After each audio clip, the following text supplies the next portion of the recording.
जब से बिहार के अंदर ओवैसी का मोर्चा खड़ा हुआ है तब से चाहे वो महागठबंधन हो या खासकर एनडीए, बड़ा बेचैनी सी नजर आ रही। महागठबंधन ने तो कह भी दिया कि हां, हम दूसरा उप मुख्यमंत्री मुसलमान बनाएंगे, लेकिन एक ऐसी पार्टी जिसके नेता खुल्लम खुल्ला मुसलमानों को नमक हराम कहते हो, उस पार्टी से जुड़ी हुई दूसरी पार्टियां जिनका वोट बैंक खास तौर पर मुसलमानों पर टिका है, वो कैसे इस बात को साबित कर पाएंगी कि वो मुसलमानों की हितैषी है।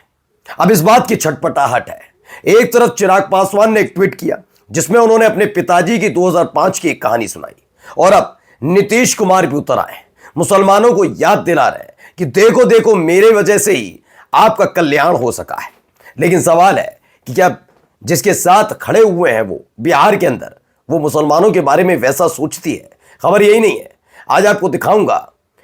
लगातार ये कहा जाता रहा कि देखो बुलडोजर चल रहा है, हम तो बुलडोजर समर्थक हैं, हम तो ये हैं कार्रवाई। आज वही तमाम मुसलमान नहीं, कौन सा समुदाय खुद देखिए भारतीय जनता पार्टी के खिलाफ न केवल बोल रहे हैं बल्कि उनकी परतें खोल रहे हैं।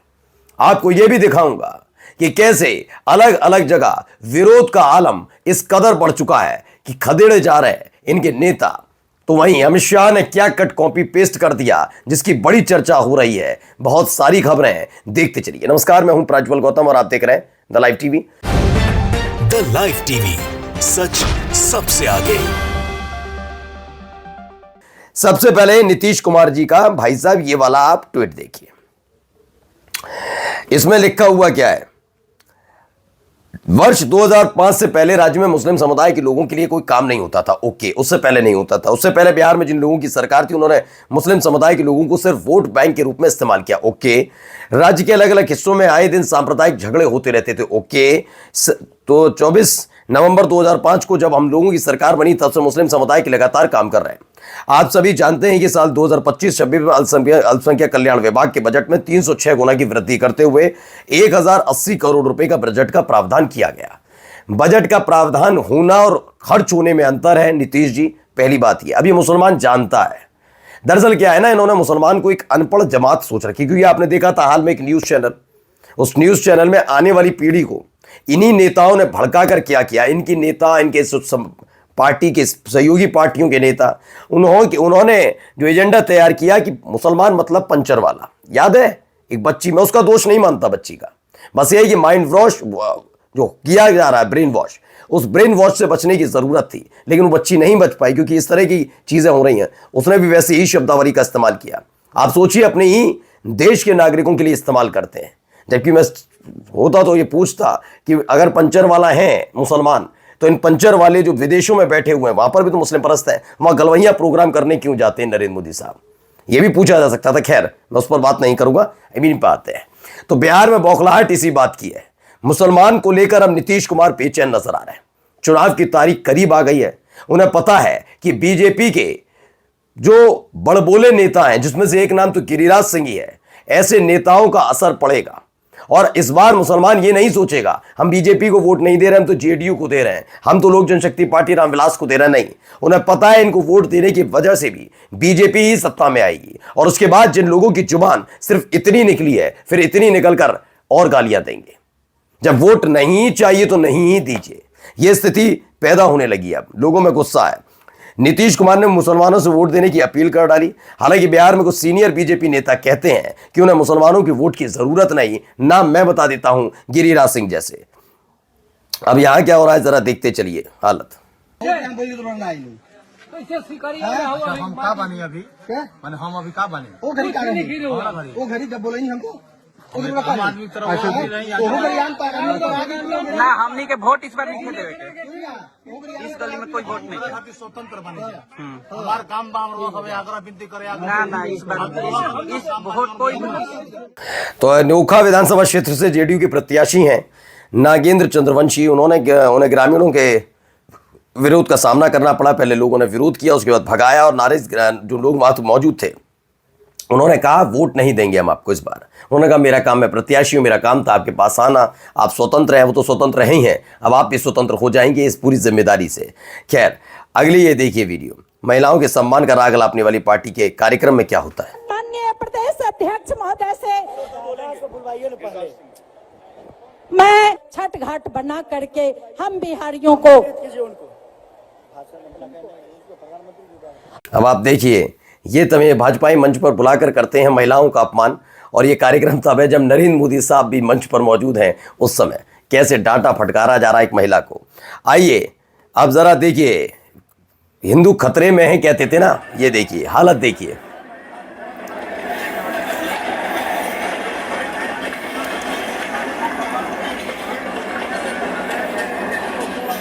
तो बुलडोजर वाली कार्रवाई अगर किसी खालिद अनवर की यहाँ होती थी तो कहीं दूसरी जगह जश्न मनता था। लेकिन देखिए मुस्कुरा रही हैं, एक पुलिस वाली भी इस फ्रेम में नजर आती हैं जो मुस्कुराती हैं इस टूटते हुए घर पर, इस टूटती हुई दुकानों पर। देखिए अब बीजेपी को कोई वोट मत दो, हमारा एक नेता हमारे साथ नहीं आया,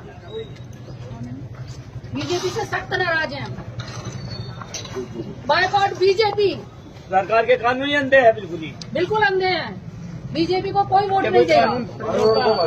ये ठीक कहा डॉक्टर साहब ने, बिल्कुल पहले सब सरकार इसके ऊपर हम लोग। तो खबर कहां से आई है? अंसार इमरान कहते हैं हिंदू खतरे में है, बोलकर सत्ता में आने वाली भाजपा के राज में ही मेरठ का व्यापारी जो हिंदू समाज से वो सच में खतरे में आ गया।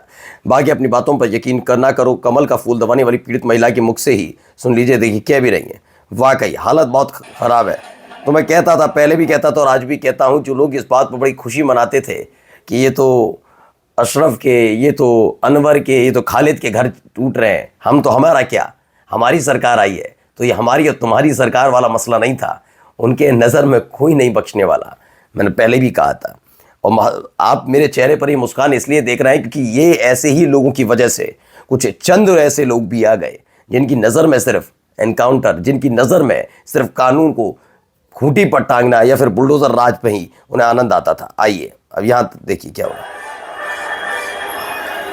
बेतहाशा भीड़ नजर आ रही है आपको।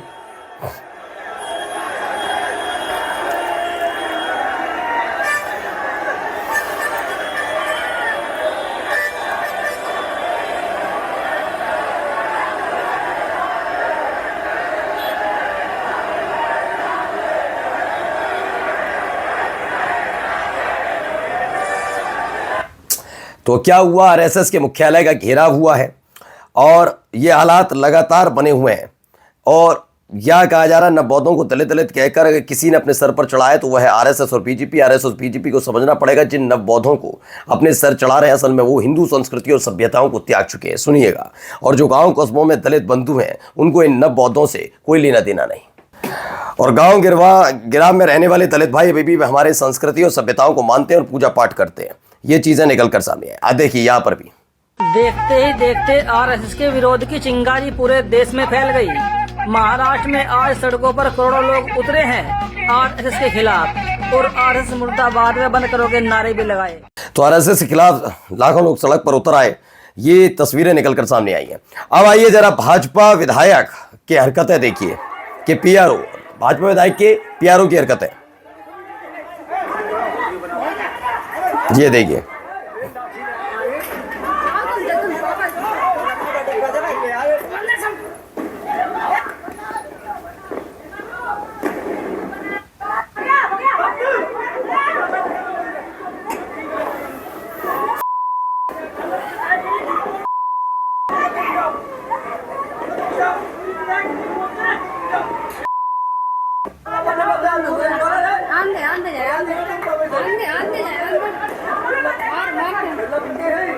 तो झांसी में बीजेपी विधायक है रवि शर्मा, उसका गुंडा पीआरओ अनिल कुशवाहा।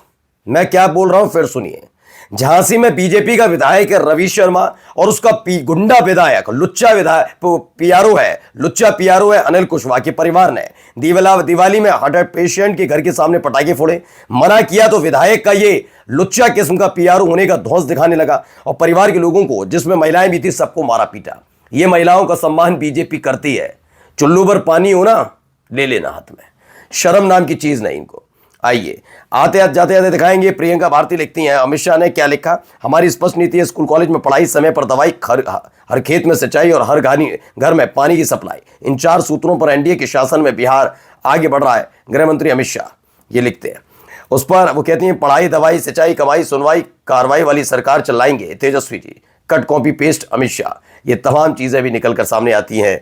ये अलग अलग हो जगह से अब ऐसी ही तस्वीर, और जाते जाते एक खूबसूरत तस्वीर भी आपको दिखा रहा हूँ, पहले वो देख लीजिए।